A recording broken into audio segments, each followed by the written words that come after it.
vamos apresentar o projeto Estudo de Amostras Geopoliméricas por Ensaio Não Destrutivo Ultrassônico.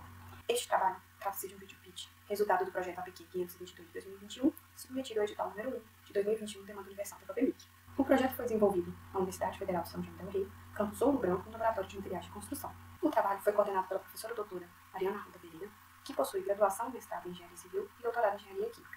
Para o desenvolvimento do trabalho, o projeto contou com a participação do Grupo de Pesquisa em Resíduos Sólidos, Reciclos, da Universidade Federal de Ouro Preto, e também com o apoio do Instituto Federal de Ouro Branco. Antes de falarmos sobre o projeto, vamos falar um pouquinho sobre o que são os geopolímeros. Este material trata-se de polímeros inorgânicos produzidos a partir de alumínios silicatos denominados precursor, sendo ativados por meio de uma solução alcalina, que normalmente de hidróxido de sódio ou de hidróxido de potássio. Os alumínios silicatos mais utilizados para a produção de geopolímeros são o metacaolino, produzido a partir da calcinação do caolino, cinzas volantes e escória de alto forno. Esses materiais se caracterizam por possuir sílica e alumínio no número de coordenação 4 e 5, o que possibilita as reações de geopolimerização.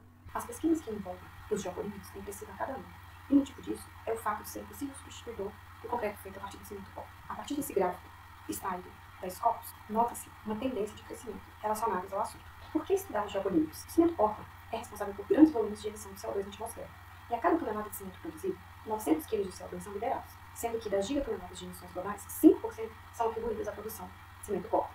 Além disso, outras propriedades fazem dos geopolímeros um material promissor, por apresentarem elevada resistência mecânica, alta resistência ao fogo, elevada inércia e estabilidade, e ainda resistência química. Entre os países que mais publicaram sobre o assunto, destaca-se a China, que lidera em número de publicações, seguido da Índia e da Austrália. O Brasil ocupa a 11ª posição em número de publicações relacionadas ao assunto, apesar de possuir abundância em matéria-prima para a produção de geopolímeros. Para contextualizarmos o método utilizado nessa pesquisa, temos que em 1824 foi patenteado o cimento Portland. Já em 1888, nós tivemos os primeiros estudos relacionados ao cimento Portland no Brasil. E em 1924, a Companhia Brasileira de Cimento Portland implantou sua própria fábrica em São Paulo. Em relação ao método de propagação de ondas ultrassônicas, ele já é regulamentado no Brasil, por meio da NBR 8802, que trata da determinação da velocidade de propagação de onda ultrassônica. Podemos citar ainda algumas normas internacionais, como por exemplo a STM 597, de 2010, e ainda a norma europeia 12.504-4, de 2021. As referidas normas tratam da determinação da velocidade de propagação de onda ultrassônica para que seja possível avaliar a qualidade da concretagem a partir do concreto de cimento Portland. Uma das principais características desse método é o fato de não ser destrutivo, dessa maneira minimizando o impacto ambiental e reduzindo custos. Como podemos ver, o cimento Portland tem o seu uso normalizado e consolidado no Brasil e no mundo. Por outro lado, pelo fato de ser um material mais recente, o geopolímero necessita de mais estudos para seu emprego seguro. Diante desses fatos, esse trabalho tem como objetivo a avaliação da interferência da variação da composição de amostras geopoliméricas na velocidade de propagação de ondas ultrassônicas. Para isso, foi elaborado um planejamento experimental, produzindo-se amostras com diferentes traços, com diferentes composições, e buscando como superfície de resposta as variáveis resistência mecânica, velocidade de propagação de ondas ultrassônicas e análise da porosidade por meio da massa específica e absorção. A metodologia desse trabalho envolveu a moldagem de corpos de prova a partir do modelo experimental. Inicialmente, preparou-se as soluções. Na sequência, foi utilizada uma arca amassadeira para a mistura do material. Posteriormente, o material foi colocado em formas cilíndricas, com dimensões de 5 cm de diâmetro e 10 cm de altura.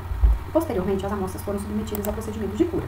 Após a cura, os corpos de prova foram submetidos ao ensaio ultrassônico. Este ensaio foi realizado com base na NBR 8802. O método utilizado consistiu na medição direta com transdutores nas extremidades dos corpos de prova e ainda foram colocados sarrafos para evitar interferência na propagação das ondas ultrassônicas. Para que pudéssemos fazer uma comparação da qualidade de concretagem, ou melhor, da qualidade da pasta produzida, foram realizados ensaios de compressão. O ensaio de compressão axial foi feito com base na NBR 7215 de 2019, que trata da determinação da resistência à compressão de corpos de prova cilíndrico. Como superfície de resposta, foram analisadas também a massa específica e a absorção das amostras geopoliméricas. Como resultado, inicialmente, pôde-se extrair dos ensaios dos testes preliminares que o silicato de sódio foi analisado por meio de bloco, ou seja, foram produzidos 2 blocos de amostras, um contendo silicato, outro que não continha silicato de sódio. Podemos notar, a partir do valor P, que o silicato de sódio foi significativo da nossa resposta, uma vez que este valor foi menor que 0,05. O valor P trata-se de uma ferramenta utilizada na conclusão de teste de hipótese, em que, caso o valor P seja maior ou igual que o nível de significância, rejeita-se a hipótese nula. Concluímos dessa forma que a quantidade de silicato interfere na velocidade de propagação de ondas ultrassônicas. Em relação à superfície de resposta, resistência à compressão, nós temos aqui um gráfico de contorno. Podemos observar que, com o aumento do consumo do hidróxido de sódio, temos uma diminuição na resistência à compressão, e que para o intervalo em análise foi possível obter pastas com resistência à compressão variando de 0 a 5 MPa.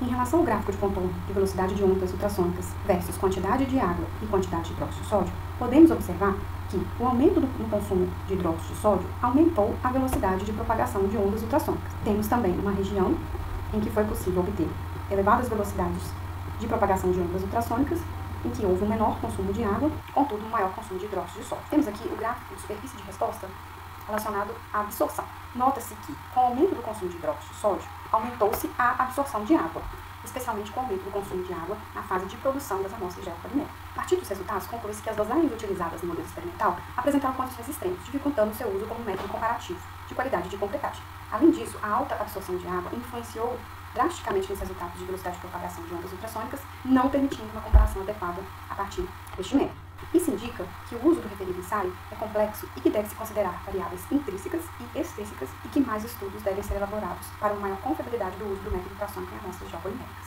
A equipe do trabalho envolvida agradece à Universidade Federal de São João del Rei pelas condições para a realização dos ensaios, e especialmente à FAPEMIG pelo investimento e apoio. Para aqueles que desejarem contato conosco, pode ser feito pelo nosso e-mail, labmc.ufsj.edu.br ou pelo nosso site.